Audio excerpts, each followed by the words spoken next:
cross verify the below four numbers correct or not. In case if any duplicate entry, find it at and delete them. First we will see any duplication values are there or not.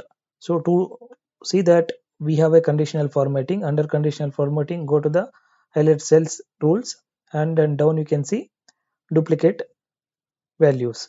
Click over there, we can see the duplication values were highlighted, and we want to see now these phone numbers are, it is correct or not. If it is incorrect, we need to show no. If it is correct means we need to show yes.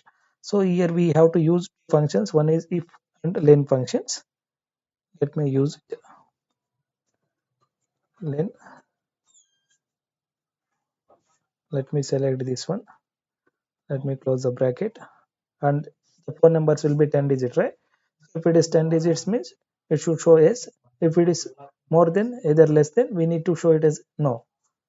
So now I'm using here equal to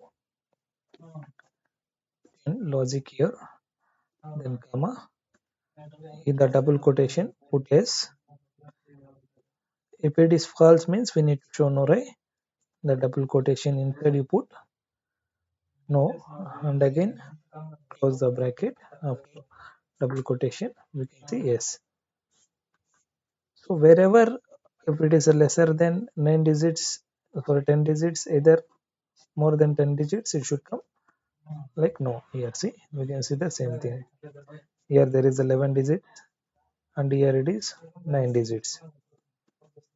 So now how to delete these duplicate values? We do have an option called the data bar. Go to the data, click the data bar.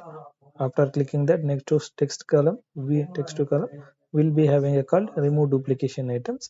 Select the first data from this field, and after selecting that, here it will show the field names like columns names. First unselect the all those things, and where are the duplication values is there, click that column. Here it is phone numbers, right? So phone numbers, so enter and remove this one and click OK. We can see the three duplicate values where it is got removed, and unique q values it is 21, and click enter. We can see the non-duplicated line items.